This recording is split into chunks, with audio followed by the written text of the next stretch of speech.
Հարգելի հետևորդներ, ABC լուրերն ուղիղ եթերում սկսում է իր աշխատանքը, ես Գառնուն Թաֆյանն եմ, բարի առավոտ։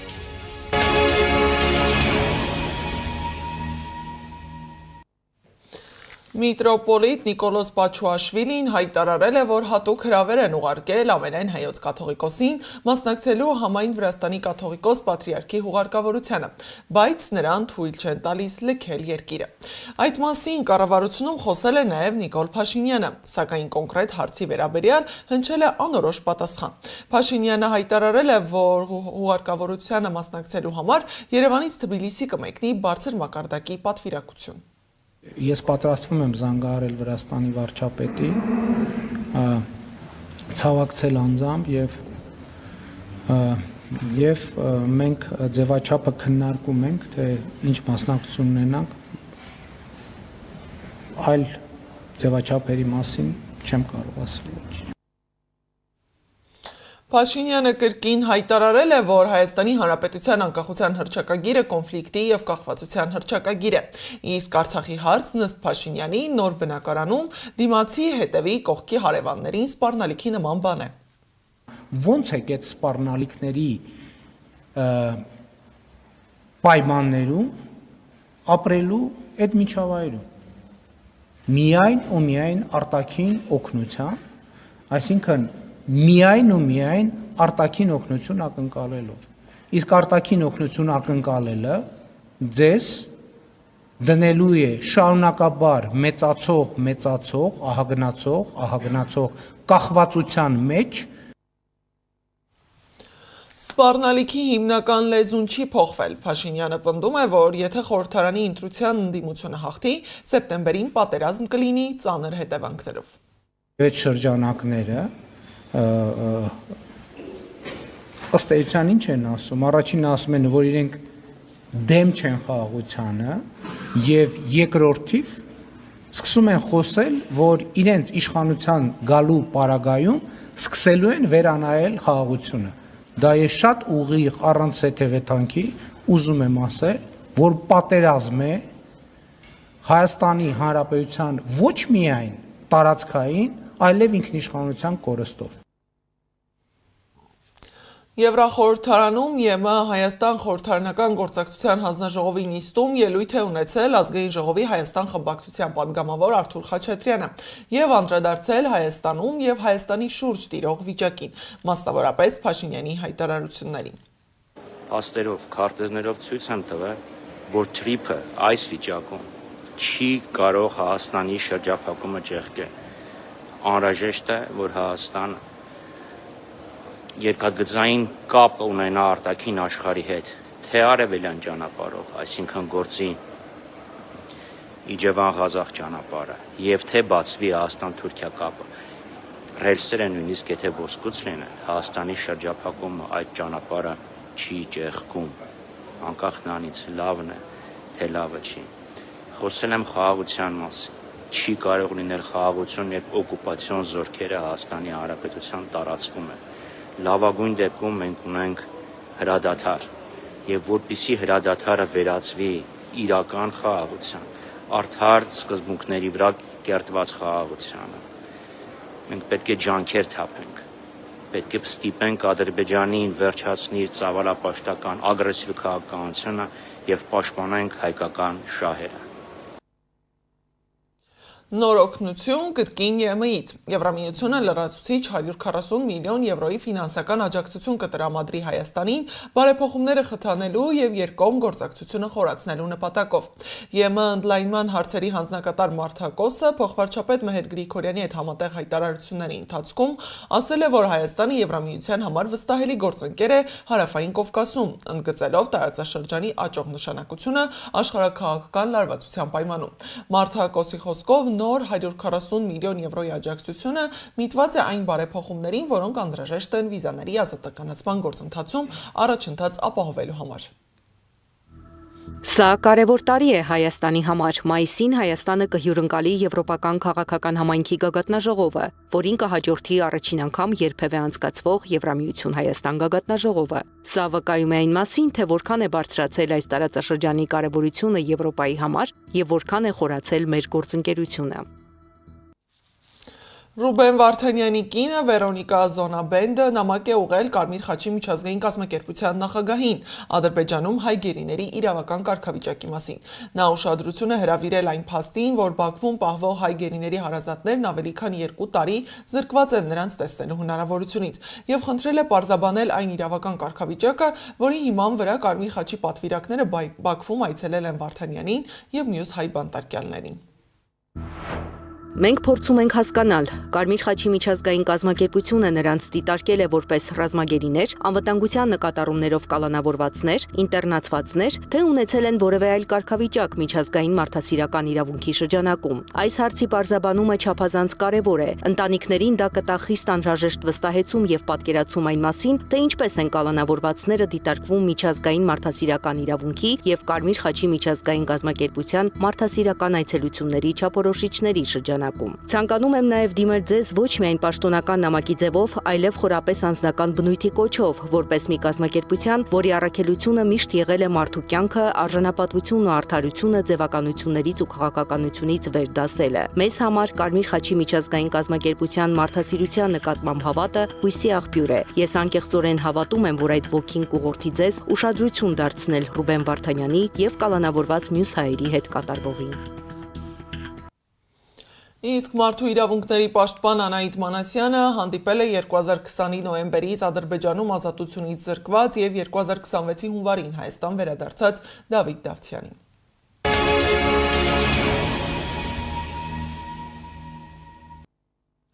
Երևանում քաղաքացին ավտոբուսից իջել է ու կանգառում մահացել։ Երևանի ավտոբուս ընկերությունը հայտնել է, որ թիվ 46 երթուղին սպասարկող հանրային տրանսպորտից իջնելիս ուղևորի ինքնազգացողությունը վատացել է։ Այնուհետև կանգառում քաղաքացին կորցրել է գիտակցությունը։ Վարորդը եւ քաղաքացիները փորձել են օգնություն ցուցաբերել, սակայն քաղաքացին գիտակցության չգալով մահացել է։ Դաժան ծեծի ենթարկված մեկամյա երեխայի առողջական վիճակն այսօրվա դրությամբ ցավոք գնահատվում է ծայրահեղ ծանր։ Առողջապահության նախարար Անահիտ Ավանեսյանը հայտնել է, որ կլինիկական մահից եւ վերակենդանացման միջոցառումներից հետո պահպանվում է խոր կոմատոզ վիճակ, գլխուղեղի ծանր ախտահարմամբ։ Արարատի մարզից ծանր վիճակում հիվանդանոց տեղափոխված 1 տարեկան 2 ամսական երեխային սպանելու փորձի համար կասկածվող խորհրդմորը կալանավորել են 2 ամսով։ Հիշեցնեմ, երեխային հիվանդանոց էին տեղափոխել գրեթե մահամերձ։ Բժիշկներին հաջողվել էր վերականգնել նրա սրտի աշխատանքը։ Երեխաների նկատմամբ բռնության մեկ այլ դեպք էլ արձանագրվել է Երևանում։ Ներքին գործերի նախարարության ոստիկանությունն նահանձանք է ստացել, որ բռնության ենթարկված երեխային շտապօգնության խումբը Ուիգմոր բժշկական կենտրոն է տեղափոխել։ Վնասվել է երեխայի շրթունքը, նաև կան կապտուկներ մարմնի եւ պարանոցի վրա։ Ըստ Գագիկ Շամչյանի, Իրաքի քաղաքացի 35-ամյա մայրը բղավել է երեխայի վրա, մի քանի անգամ հարվածել նրան, ապա մահճակալից գցել հատակին եւ քարշ տվել, պատճառելով մարմնական վնասվածքներ։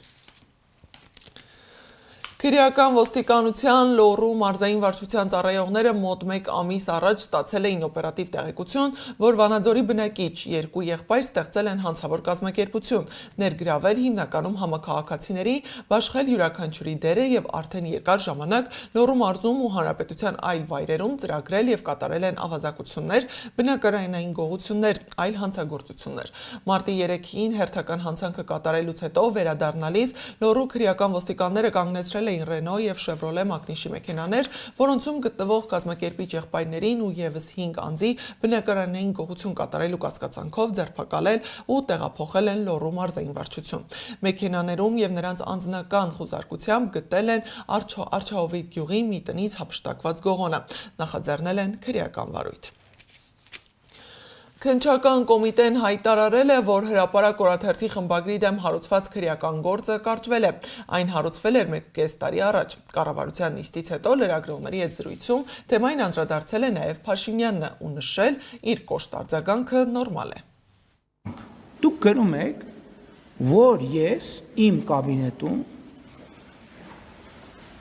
ինչ որ այլ բաներով եմ զբաղված աշխատակցի հետ։ Եթե ես դրան կոշտ չարձագանքեմ, ասեն եզրակացնելու եք, որ նախ ինձ մի կողմ դնենք, չէ՞։ Այսինքն մյուս կողմում կինա, չէ՞։ Մյուս կողմում կինա։ Նախ իր պատվի եւ արժանապատվության հարցը կա։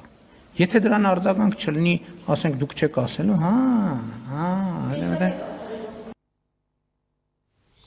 Քննչական կոմիտեի ու Նիկոլ Փաշինյանի հայտարարություններին անդրադարձել է Օրաթերթի խմբագիրը։ Սոցիալական էջում գրել է, որ իրեն կանչել են քննչական տեղեկացնելով, որ վարույթը կարճվելու է։ Քննչական կոմիտեում Օհանյանին ասել են ուզում են կարճել գործը, սակայն սպասում են դատախազության որոշմանը։ Գործընկերոջս հետ զրույցում էլ Օհանյանը աբսուրդ է որակել քրեական վարույթն ու նշել, լրատվամիջոցների ներկայացուցիչները բոլոր իշխանությունների ժամանակ թիրախ են եղել։ Չորրորդ իշխանությունը Հայաստանի անկախ պետության ընթացքում միշտ է եղել, իհարկե թիրախում, միշտ անհանգստացրել է իշխանություններին, մենք միշտ խնդիրներ ենք ունեցել, լրագրողները, խմբագիրները, լրատվամիջոցներ են փակվել, բացվել եւ հազար ու մի պատմությունների միջով ենք անում։ Ես քանի որ դեռ ակունքներից եմ աշխատում, այս դաշտում դրա համար այդ ամեն ինչի աչքի առաջ է եղել, այդ նորություն չի, ոչ էլ մեզ դա զարմացնում է, բայց հիմա երբ որ նախկին խմբագիրը իշխանության գլխին կանգնած եւ ինքն է անում իր նախկին գործընկերների դեմ այս գործընթացը կազմակերպում, դա առավել տարօրինակ է, զարմանալի է, նույնիսկ վրդովեցնող է, այսպես կարող եմ ասել։ Պարզ է, որ երբ որ իշխանությունը վատն է, վատ է աշխատում, սխալներ է թույլ տալիս, ավելի շատ խնդիրներ է ունենում, քան եթե լիներ ավելի լավ, ավելի նորմալ իշխանություն ունենայինք, եւ դրանից էլ բխում է նաեւ մեր լրատվամիջոցների նաեւ մի քիչ ավելի սուր քննադատությունը, մի քիչ ավելի կոշտ դիրքորոշումը մեր հիմա այս պահին օրինակ այսպիսի վիճակում դնել գովերքել իշխանություններին, ես չգիտեմ թե դա ինչ լրատվամիջոց պետք է լինի, որը սազը ձեռքն առնի ու գովերքի Նիկոլ Փաշինյանի իշխանությանը։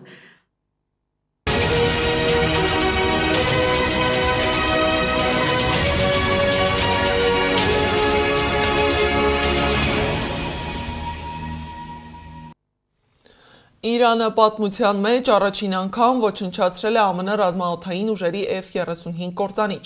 եւ ԱՄՆ-ն եւ Իսրայելը հակամարտության մեջ գործածում են F-35 կործանիչներ։ Օդանավի արժեքը գերազանցում է $100 միլիոն։ Քուվեյթի պաշտպանության նախարարությունը հայտարարել է, որ երկու անօդաչու է թիրախ դարձել ազգային նավթային ընկերությանն առնչվող օպերատիվ ստորաբաժանումները, առաջացնելով փոքր հրդեհներ։ Ըստ մամուլի քարտուղար գնդապետի տուժածներ չկան։ Թասնիմը հաղորդել է, որ իրանական ուժերը հրթիռակոծել են Հայֆայի նավթավերամշակման գործարանը եւ էլեկտրական ենթակայանը։ Իսրայելական լրատվամիջոցները հաստատել են հրթիռի բեկորների անկման մասին լուրը։ Հայֆայի տարբեր շրջաններում էլեկտրաէներգիայի անջատումներ են։ Իսրայելի վարչապետ Բենյամին Նեթանյահուն էլ հայտարարել է, որ ոչնչացրել են Կասպից ծովում Իրանի ամբողջ նավատորմը։ Նրա խոսքով Իսրայելը հարվածել է միայն Իրանի գազային օբյեկտներին եւ Թրամփի խնդրանքով ձեռնպահ կմնա նմանատիպ հետագա հարձակումներից։ Հանդիպել են ԱՄՆ նախագահ Թրամփն ու Ճապոնիայի վարչապետ Սանայե Տակայիչին։ Միայն Դոնալդ Թրամփը կարող է խաղաղություն հաստատել ամբողջ աշխարհում, հայտարարել է Ճապոնիայի վարչապետը։ Թրամփն էլ ասել է, որ Ճապոնիան իսկապես առաջ է շարժվում ի տարբերություն ՆԱՏՕ-ի։ Իսկ ճապոնացի լրագրողը Թրամփին հարցրել է, թե ինչու չեն տեղեկացրել դաշնակիցներին Իրանի վրա հարձակումից առաջ։ Թրամփն էլ սուր պատասխան է տվել լրագրողին։ Մենք ուզում էինք անակնկալ մատուցել։ Ով է ավելի քաջատեղյակ անակնկալներից, քան Ճապոնիան։ Իսկ դուք ինչու ինձ չասացիք Փերլ Հարբորի մասին, ասել է Թրամփը։ Իրանի արտաքին գործերի նախարար Աբբաս Արաղչին էլ Ալ Ջազիրայի հետ հարցազրույցի ժամանակ հայտարարել է, որ տարածաշրջանում ծավալված պատերազմի համար պատասխանատու է Միացյալ Նահանգները։ Այս պատերազմը մեր պատերազմը չէ, սա ամերիկյան ժողովրդի պատերազմը չէ, ոչ էլ տարածաշրջանի պատերազմն է։ Սա Ամերիկայի պատերազմն է, պատերազմ, որն ընտրել է Միացյալ Նահանգները, ասել է Արաղչին։ Հարցազրույցի ժամանակ արտգործնախարարը հերքել է քաղաքացիական անձանց թիրախ դարձնելու մասին հաղորդագրությունները եւ զգուշացրել, որ ԱՄՆ ռազմական ներկայությունը Պարսից ծոցում անխուսափելի է դարձնում վիճակի սրումը։ Եվ վերջում եղանակի մասին։ Մարտի 20-ին ժամանակ առ ժամանակ շրջանների մեծ մասում 21-ից 23 առանձին շրջաններում սպասվում են տեղումներ։ Լեռնային գոտիներում թաց ձյան, նախալեռնային եւ հովտային գոտիներում անձրևի տեսքով։ Առանձին վայրերում հնարավոր է ամպրոպ։ Օդի ջերմաստիճանն էապես չի փոխվի։ Այս ժամի համար նախատեսել էինք այսքանը, շարունակեք հետևել մեզ YouTube-ում, Facebook-ում, Telegram-ում, WhatsApp-ում, Instagram-ում ու TikTok-ում կամ այցելեք մեր պաշտոնական կայք www.abcmedia.am։ Շնորհակալություն ուշադրության համար, մաղթում եմ արդյունավետ աշխատանքային օր, կհանդիպենք ժամը 12-ին առայժմ։